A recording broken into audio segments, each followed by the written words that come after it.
Today we are testing the skillet. In order to do that, we are cooking ribeye steak Christmas style with red onions and tangerines. Just looking at the pan, I'm really liking the weight, nice and solid, good casting, nice offshoots, nice big handles. This is looking very promising. Right, paper goes down, steak, and then just dry it off. Then we're just gonna hit it with some salt, and then I'm just slap the meat. Other side, same thing, salt, slap it in. On a cutting board, red onion, cut the ends off and peel it. This we're just gonna chop into fine slices. And for the Christmas element, we're gonna get some tangerine, get the zest off of that. There we go, that's it. Get everything out of there. And then we're just gonna take the white stuff off and separate the segments of the tangerine. Pan on the stove top, low heat, let it heat up slowly, olive oil. And there you go, this is what I like about the white bottom. You can actually see what you're doing with this pan, unlike many black inside coatings. Then we're just gonna crank the heat and drop the steaks in. I'm making 2 steaks at the same time on purpose, because I want to test how well this pan retains the heat. Piece of butter, because usually you run into the problem with cheap pans that have a thin bottom. They do not retain the heat. As soon as you drop 2 steaks in, 2 cold steaks, the heat immediately disappears and you're left with a terrible sear. So this is actually a challenge for this pan.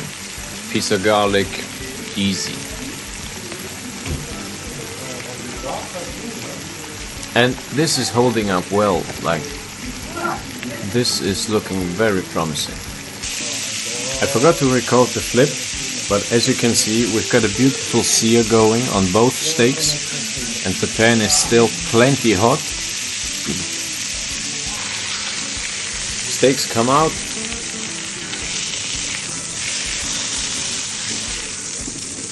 We're gonna throw these in the oven just so they stay warm. And I'm actually gonna turn the oven off for this. Back to the pan, to the skillet. I forgot to turn off the heat, so this is actually running at full throttle. Chucking in a piece of butter to cool it off.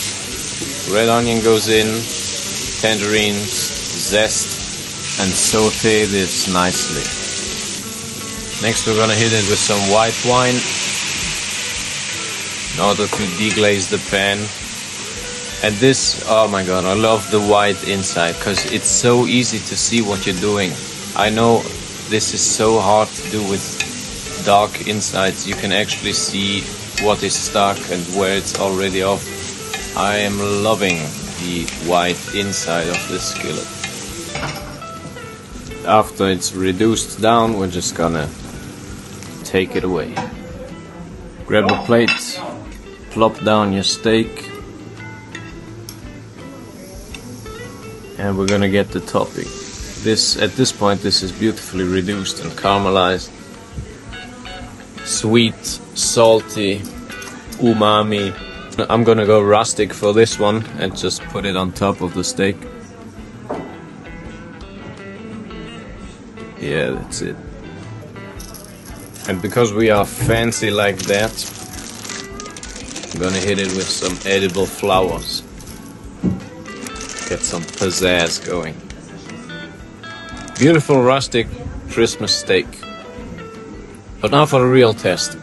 How about the cleanup? Hot pan into the sink and then just warm water. For this test I'm not gonna use soap. I'm just gonna have the pan under running hot water, and you can already see the dirt is already coming up. Like most of the cleaning is already done just with one pass of warm water.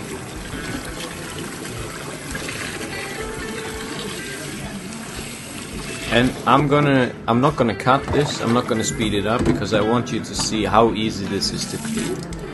And I'm not even using soap for this one. This is just warm water and a soft sponge.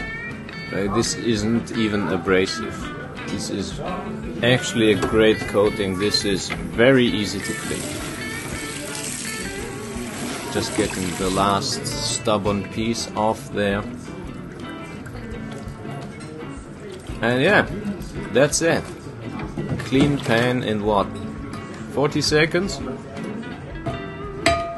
I really like this. The steak gets an 8 out of 10. I overcooked it a little. And the pot, honestly, this is a 9 out of 10. I really like it. The only thing that bothers me is the handle. It's not that comfortable.